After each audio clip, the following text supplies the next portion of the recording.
ഇന്നലെ UFC ഒരു post ഇട്ടുണ്ടായിരുന്നു. Dana white കുറച്ച് ഹ്യൂജ് അനൗൺസ്മെന്റ് ആയിട്ട് ഏപ്രിൽ 1 വരുന്നു.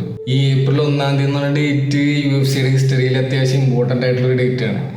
ഇതേപോലെ ഒരു ഏപ്രിൽ 1 7 കൊല്ലം മുമ്പാണ് Khabib Tony fight, Tony pull out ചെയ്ത് മാക്സ് ഹോളോവേ റിപ്ലേസ് ചെയ്യും എന്നൊക്കെ പറഞ്ഞ് ഒരു അനൗൺസ്മെന്റ് വന്നത്. എന്തായാലും ഇന്ന് അത്രയും വലിയ അനൗൺസ്മെന്റ് അല്ലെങ്കിലും കുറച്ച് 2 ടൈറ്റിൽ ഫൈറ്റും ഒരു ഫൈറ്റ് നൈറ്റ് മെയിൻ ഇവന്റ് ഒക്കെ അനൗൺസ് ചെയ്തിട്ടുണ്ട്. നമ്മൾ പെർസെൻറ്റേജ് ഒക്കെ നോക്കുമ്പോൾ സബ്സ്ക്രൈബർ കുറേ പേര് സബ്സ്ക്രൈബ് ചെയ്യാണ്ട് കാണുന്നുണ്ട്. അപ്പോൾ നിങ്ങളൊക്കെ സബ്സ്ക്രൈബ് ചെയ്യണം, അല്ലെങ്കിൽ ശരിയാവില്ല, ഇത് നടപടിയാവില്ല. ഇപ്പോൾ 2 ടൈറ്റിൽ ഫൈറ്റ് ഉണ്ടെന്ന് പറഞ്ഞു. അപ്പോൾ 316 മെയിൻ ഇവന്റ് ഇപ്പം അനൗൺസ് ചെയ്ത്. അത് അനൗൺസ് ചെയ്തിരിക്കുന്നത് മെറാബ് ഡ്വാലഷ്വിലിയും ഷോൺ ഒമാലി 2.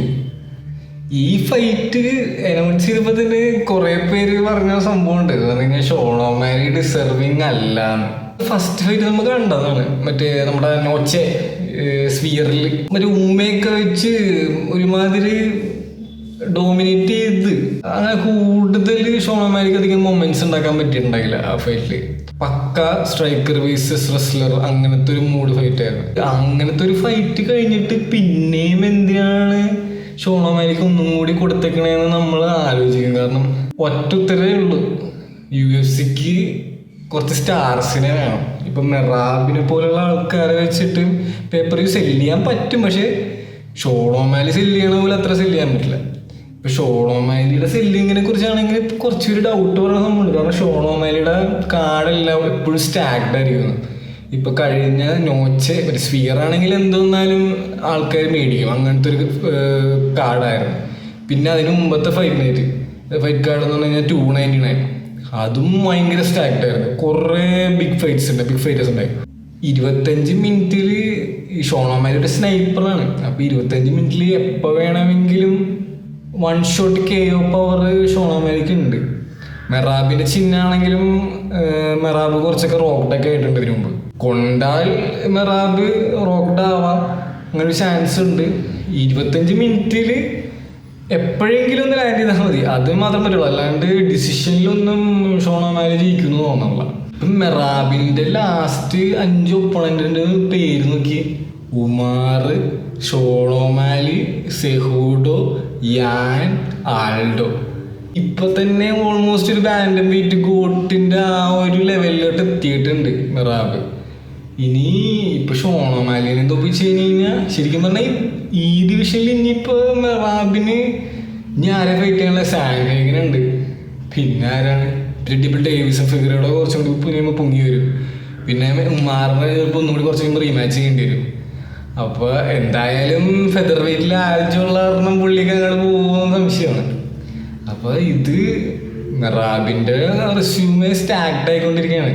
പക്ഷെ ഈ ഒമാലി 2 വേണമെന്നില്ലായിരുന്നു.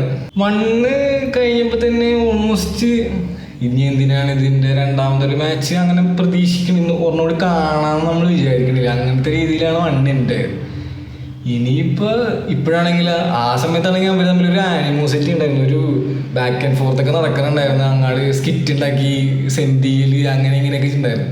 ഇപ്പോഴാണെങ്കിൽ അവർ നല്ല ക്ലോസ് ആയി ബിഹൈൻഡ് ദ സീൻസ് ഒക്കെ കെട്ടിപ്പിടിച്ചൊക്കെ നടക്കുന്നുണ്ട്. അപ്പൊ സ്കിറ്റുകളൊന്നും ഉണ്ടാവുമെന്ന് തോന്നണില്ല. അപ്പൊ ആ സൈഡിൽ നിന്നുള്ള പ്രൊമോഷനും ഇല്ല. പിന്നെ പ്രസ് കോൺഫറൻസ് ആണെങ്കിലും ഇപ്പൊ ഇവർ തമ്മിൽ ഫ്രണ്ട്സ് എന്ന് പറഞ്ഞു കഴിഞ്ഞാൽ പണ്ടത്തെ പോലത്തെ ബാക്ക് ആൻഡ് ഫോർത്ത് ഒന്നും ഉണ്ടാവില്ല. പിന്നെ ഒമാലിയുടെ കാര്യം പറയുകയാണെങ്കിൽ ഒമാലി ഇത് തോറ്റ് കഴിഞ്ഞാൽ പക്ക ഒരു ഗേറ്റ് കീപ്പറാവും ഒമാലിക്ക്. കാരണം ഈ മാക്സ് ഹോളോവേ, വോൾക്കനോസ്കി പോലത്തെ സിനാരിയോ എനിക്ക് കുറച്ചും കൂടി കാണാൻ താല്പര്യം ഉണ്ടായിരുന്ന ഫൈറ്റ് മറ്റേ ഒമാലിയും സാൻഹേഗനും ഫൈറ്റ് ആയിരുന്നു. അതാകുമ്പോൾ പക്ക ഒരു നല്ലൊരു സ്ട്രൈക്കർ ഫൈറ്റ്. സാൻഹേഗൻ ആണെങ്കിൽ മിക്സും ചെയ്യാൻ ചാൻസ് ഉണ്ട്, ഗ്രാപ്ലിംഗ് താഴോട്ട് കൊണ്ടുപോകാൻ ചാൻസ് ഉണ്ട്. പീറ്റർ യാനായിരുന്നു കുറച്ചും കൂടി ഡിസർവിംഗ് ആയിട്ട് മെറാബിനെ ഫൈറ്റ് ചെയ്യാനുണ്ടായിരുന്നത്. പക്ഷെ അപ്പോഴും മെറാബി യാന നല്ല കൺവിൻസിംഗ്ലി തോപ്പിക്കുകയും ചെയ്തതാണ്. ഇനിയിപ്പോൾ ഈ ഫൈറ്റിന്റെ വിന്നർ യാനായിട്ട് ഫൈറ്റ് ചെയ്ത് കഴിഞ്ഞാൽ കുറച്ചും കൂടി സെൻസ് ഉണ്ടാവുകയും. പിന്നെ 316 കോമെയിൻ ഇവന്റ് ജൂലിയാന പെന്നെ, കെയ്ല ഹാരിസൺ. അതിന്റെ ഓഡ്സ് ഒന്നും വന്നു കഴിഞ്ഞാൽ നമുക്ക് അറിയാൻ പറ്റും എന്തോരം ഫേവറേറ്റ് ആണ് കെയ്ല ഹാരിസൺ. കെയ്ലയുടെ സൈസും കെയ്ലയുടെ ഒരു ഫ്രെയിമൊക്കെ കണ്ടു കഴിഞ്ഞാൽ ഇപ്പൊ ഒരു ഫൈറ്റും കാണാത്ത ഒരാളാണെങ്കിൽ പോലും ചിലപ്പോൾ കെയ്ലയിൽ പിക്ക് ചെയ്യും. അങ്ങനത്തെ രീതിയിലുള്ള ഫിസിക്കാണ് കെയ്ല. ഈ കമ്പയർ നോക്കുമ്പോൾ ജൂലിയാനെ പെന്നെയും കെയ്ലയും കമ്പയർ ചെയ്യുമ്പോൾ പക്ഷെ യൂലിയനെപ്പനെയുടെ കാര്യം പറയുമ്പോൾ കൗണ്ട് ചെയ്ത് കളയാൻ പറ്റില്ല. നല്ല എക്സ്പീരിയൻസ് ഉണ്ട്. അമാൻഡ ന്യൂസിനെ ഒരു പ്രാവശ്യം തോപ്പിച്ചതാണ്. ഈസി ആയിട്ട് തന്നെ കൗണ്ട് ഔട്ട് ചെയ്ത് കളയാൻ പറ്റില്ല. അതാണ് യൂലിയനെപ്പനയുടെ കാര്യം. അമാൻഡ ന്യൂസിനൊക്കെ ആരെങ്കിലും ഓർത്ത താഴെ പോയി സബ്മിറ്റ് ചെയ്യുന്നൊക്കെ. അപ്പൊ ഈ കെയ്ല ഹാരിസിന്റെ മെയിൻ ഗോൾ എന്ന് പറഞ്ഞു കഴിഞ്ഞാൽ മിക്കവാറും താഴോട്ട് കൊണ്ടുപോകാൻ കൗണ്ട് ചെയ്യുക അതൊക്കെ ആയിരിക്കും. കാരണം ജൂഡും റെസ്ലിംഗ് ബാക്ക്ഗ്രൗണ്ടൊക്കെ നല്ലോണം ഉണ്ട്. അപ്പോൾ എന്തായാലും നിന്നിടിച്ചിടിക്കാൻ നോക്കൂലെന്നാ തോന്നുന്നത്. കാരണം അമാൻഡ ന്യൂസായിട്ട് യൂലിയനെപ്പൻ അത്യാവശ്യം നല്ലോണം ജാബൊക്കെ ചെയ്ത് നിന്നായിരുന്നു. കെയിലെ ആ ഒരു പവർ അഡ്വാൻറ്റേജ് ഡിഫറെൻ്റ് ആയിരിക്കും. പക്ഷെ എന്നാലും സ്റ്റാൻഡിങ്ങിൽ എത്തിക്കഴിഞ്ഞ് കഴിഞ്ഞാൽ ചിലപ്പോൾ യൂലിയനെപ്പനൊക്കെ ആയിരിക്കും അഡ്വാൻറ്റേജ് എന്ന് തോന്നുന്നു. പിന്നെ ഈ ഏപ്രിൽ 27 നടക്കാൻ പോകുന്ന ഒരു ഫൈറ്റ് നൈറ്റ് ഉണ്ടായിരുന്നു. അതിൻ്റെ മെയിൻ ഇവൻറ്റേഴ്സ് കലീൽ റൗണ്ട്രിയും ജമഹാലിൽ വരുന്നത്. ഇപ്പോൾ ജമഹാലിന് എന്തോ ഒരു ഇഞ്ചുറി പറ്റി. അത് കാരണം അത് റീഷെഡ്യൂൾ ചെയ്തെന്ന് പറയുന്നുണ്ട് ജൂണോ ജൂലൈയിലോട്ടോട്ട്. അതിൻ്റെ മെയിൻ ഇവൻറ്റ്, പുതിയ മെയിൻ ഇവൻറ്റ് അതാണെങ്കിൽ നമ്മുടെ 314 ഫൈറ്റ് ചെയ്യേണ്ടതാണ് കാർലോസ് പ്രാഡസ്. പക്ഷേ കാർലോസ് പ്രാഡസിൻ്റെ ഒപ്പോണൻറ്റ് ജെഫ്രിയിൽ പുൾ ഔട്ട് ചെയ്ത് ഇഞ്ചുറി ആയ കാരണം. അപ്പോൾ അത് കാരണം ആ ഫൈറ്റ് അവിടെ നിന്നെടുത്ത് മാറ്റി അതിൻ്റെ ഒരു 2 ആഴ്ച കഴിഞ്ഞിട്ട് ഏപ്രിൽ 27 ഫൈറ്റ് നൈറ്റിൽ Ian Machado Garry Carlos Prates. Ian കയറി ആദ്യം വന്നപ്പോൾ തന്നെ അത്യാവശ്യം നല്ലപോലെ ഹെയ്റ്റ് മേടിച്ച് കിട്ടിയൊരു ഫൈറ്ററാണ്. മറ്റേ കക്കെന്നുള്ള സീനും വേറെ കുറേ പ്രശ്നങ്ങളൊക്കെ കാരണം കുറേ ഹെയ്റ്റ് മേടിച്ച് കൂട്ടിയായിരുന്നു.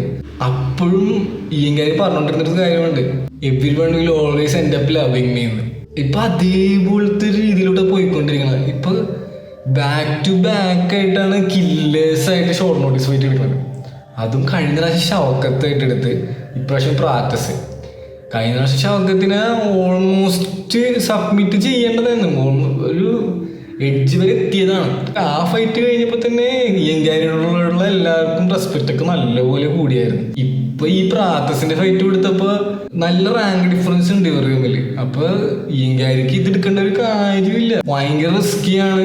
എന്നാൽ അധികം റിവാർഡും കിട്ടില്ല. കാരണം റാങ്ക് അധികം ക്ലൈം ചെയ്യാൻ പറ്റില്ല. ഡാനയുടെ ഗുഡ് ബുക്സിൽ കയറാൻ പറ്റും. കാരണം എപ്പോഴും നല്ല ഫൈറ്റ് ഇങ്ങനെ എടുക്കണ്, ഷോർട്ട് നോട്ടീസ് എടുക്കണ്, അതൊക്കെ ഡാനയ്ക്ക് ഭയങ്കര താല്പര്യമുള്ള കാര്യമായിരിക്കും. പിന്നെ നമ്മുടെ കാർലോസ് പ്രാക്ടീസിന്റെ എല്ലാവരും ജസ്റ്റ് ഒന്ന് റെക്കോർഡ് എടുത്ത് പോയി കഴിഞ്ഞൊരു സാധനം കാണാൻ പറ്റും. UFC ഇപ്പൊ 4 KO സ്ട്രീക്കാണ്. 4 KO അടുപ്പിച്ച് വന്നേക്കാണ്. അത് UFC കണ്ടൻഡർ സീരീസും കൂടി കൂട്ടിക്കഴിഞ്ഞാൽ 5 ഇനി ഹോൾ കരിയർ നോക്കുകയാണെങ്കിൽ ഇപ്പൊ 10 ഉണ്ട്. 10 KO സ്ട്രീക്കായിട്ട് വന്നേക്കണം. അപ്പൊ ഇയാള് എങ്ങനെയെങ്കിലും KO ആക്കും. അങ്ങനത്തെ ഒരു മൈൻഡിലാണ് ഇപ്പൊ പുള്ളിയുടെ മൊമെന്റം പോയിക്കൊണ്ടിരിക്കണം. എല്ലാ ഫൈറ്റും ഫസ്റ്റ് റൗണ്ട് സെക്കൻഡ് റൗണ്ട് ഒക്കെ എടുത്ത് തീരണാണ്. അതാണെങ്കിൽ തീരണത് ഇടിക്കൊണ്ട. നമ്മൾ വിചാരിക്കുന്നത് ഇത് ഇടിക്കൊണ്ടാ പയ്യൊക്കെയാണ് ചിലതൊക്കെ ലാൻഡ് ചെയ്യണം. പക്ഷെ ആ ലാൻഡ് ചെയ്യണ പ്രിസിഷനും ആ സ്പീഡൊക്കെ എന്തോ ഒരു മാജിക്കല് പോലെ. കാരണം ഇടിക്കൊള്ളണം കണ്ടാൽ തോന്നില്ല നമുക്ക് ഇത് ഇങ്ങനെ വീണെന്ന്. അങ്ങനത്തെ രീതിയിലാണ് എല്ലാവരും ഫ്ലാറ്റ് ലൈനാണ്. പിന്നെ ആണെങ്കിൽ ഇപ്പൊ പ്രാക്ടീസ് കഴിഞ്ഞ ദിവസം പറയുന്ന സംഭവമുണ്ട്. സാധാരണ ദിവസമാണെങ്കിൽ ഒരു 10-15 സിഗരറ്റ് വരെ വലിക്കും. പാർട്ടിയൊക്കെ ആണെങ്കിൽ ഒരു 3-4 പാക്കറ്റ് വരെയൊക്കെ പോകും. MVP പ്രാക്ടീസും സിമിലർ സ്റ്റൈലല്ല. പക്ഷെ എന്നാലും MVP സ്ട്രൈക്കിങ്ങിനെ നെഗേറ്റ് ചെയ്യാൻ പറ്റി ഗാരിക്ക് റെസ്ലിംഗ് ഉപയോഗിച്ചിട്ടുണ്ട്. അപ്പൊ പ്രാക്ടീസിന്റെ ആണെങ്കിൽ നമ്മൾ UFC അധികം ടേക്ക് ഡൗൺ ഡിഫൻസ് ഒന്നും അധികം കണ്ടിട്ടില്ല. അപ്പൊ ആ ഒരു എലമെന്റ് എന്തായാലും ഉണ്ടാവുന്ന തോന്നുന്നത്. കാരണം ഗാരി കുറച്ചും കൂടി കാൽക്കുലേറ്റഡ് ആണ്. MVP അത്രയും ലേറ്റ് സ്ട്രൈക്കിംഗ് ഉള്ള ഒരാളായിട്ട് സ്ട്രൈക്ക് ചെയ്യാനൊന്നുമില്ല. അപ്പോൾ പക്ക നേരെ താഴെ കാലിനെ പിടിച്ച് നിലത്തിട്ട് ഇപ്പൊ പ്രാക്ടീസായിട്ടും ഇതേപോലെ ഒന്ന് സ്ട്രൈക്ക് ചെയ്ത് നോക്കിയിട്ട് പറ്റൂലെന്നാണെങ്കിൽ നേരെ നിലത്തിടും. എന്താണെങ്കിലും ഏപ്രിൽ 1 കൂടുതൽ കബീബ് ടോണി പോലത്തെ ന്യൂസ് ഒന്നും തരാണ്ട് 2 ടൈറ്റിൽ ഫൈറ്റും ഒരു മെയിൻ ഇവന്റും തന്ന് ഡാന നമ്മൾക്ക് ഏപ്രിൽ ഫുൾസ് തന്നിട്ടുണ്ട്. നമ്മൾ വേറൊരു 2 പേരും കൂടി എപ്പിസോഡ് റെക്കോർഡ് ചെയ്തിട്ടുണ്ട്. അപ്പോൾ പയ്യെ അതിൻ്റെ ക്ലിപ്സ് നമുക്ക് ഇറക്കാം. ഇപ്പം ഇതിന്നിപ്പോൾ അറിഞ്ഞാരണം ഇത് മാത്രമായിട്ട് അങ്ങനെ ഇട്ടാണ്. അപ്പം ചാവ്